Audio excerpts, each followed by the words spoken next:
Yeah, good morning everyone. Today we are making video on characteristic of sound wave. Characteristic of sound wave. ये जो sound wave है इसकी हम बात करेंगे. मैंने यहाँ पर एक वेव फॉर्म का फिगर ड्रॉ किया है x और y एक्सिस पे. जैसे कि आप देख सकते हैं ये लाइन ऑफ जीरो डिस्टर्बेंस है x एक्सिस और ये y एक्सिस है. ये एक वेव फॉर्म है.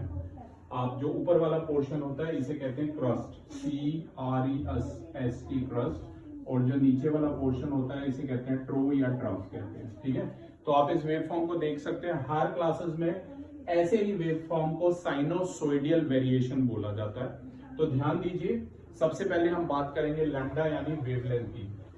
अगर एक क्रस्ट और एक ट्रो का जो हॉरिजॉन्टल डिस्टेंस है, जैसे कि आप देख सकते हैं वेव यहां से चली ए से बी यू ई यहां तक होते हुए जी पे एंड हुई है. ये पूरी एक वेव है, कंप्लीट वेव, क्योंकि इसमें एक क्रस्ट है और एक ट्रफ है. तो ये जो हॉरिजॉन्टल डिस्टेंस है ए से लेकर जी तक, इसे लैम्डा कहेंगे यानी वेवलेंथ कहेंगे.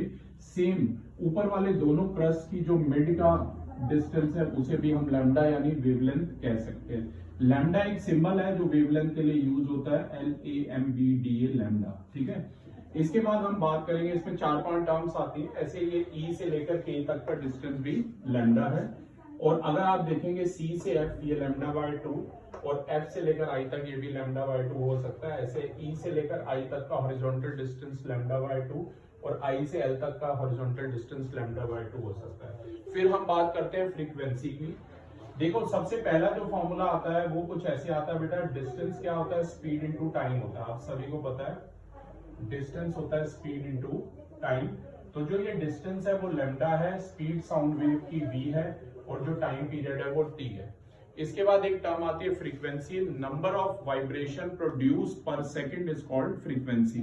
जितनी वाइब्रेशन मेरे माउथ से अभी निकल रही है लगातार और आपके ईयर ड्रम पे फॉल करके आपके ईयर ड्रम को वाइब्रेट कर रही है, उसे फ्रीक्वेंसी बोलेंगे. ठीक है, तो लैम्डा होता है v/t और टाइम पीरियड जो होता है वो रेसिप्रोकल होता है फ्रीक्वेंसी का. ठीक है, ये बात आपको याद रखनी है. फ्रीक्वेंसी की जो यूनिट, फ्रीक्वेंसी को कई टीचर्स न्यू भी बोलते हैं, NU न्यू. वी को ऐसे कर्ल कर लेना थोड़ा सा, पर होता क्या है बच्चों को वी और न्यू में बड़ी कंफ्यूजन होती है, इसलिए फ्रीक्वेंसी के लिए मैं स्मॉल f डिनोट करता हूं.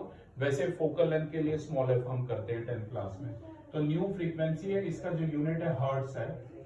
साउंड का एक यूनिट डेसिबल भी होता है, D small D capital B, लेकिन फ्रीक्वेंसी का यूनिट हर्ट्ज होता है. आपको ध्यान रखना है. अब ये दोनों फॉर्मूलों को अगर आप समराइज करोगे और टी के प्लेस पे 1/f लिख दोगे तो फॉर्मूला बन जाएगा lambda is equal to v/f, और यहां से v का फॉर्मूला आ जाएगा लैम्डा इंटू 1/f. एक छोटे से क्वेश्चन से इसे एंड करता हूं. मान लो फ्रीक्वेंसी दी हुई है 20 हर्ट्ज और आपको टाइम पीरियड निकालना है, तो टाइम पीरियड हो जाएगा 1/f यानी कि 1/20.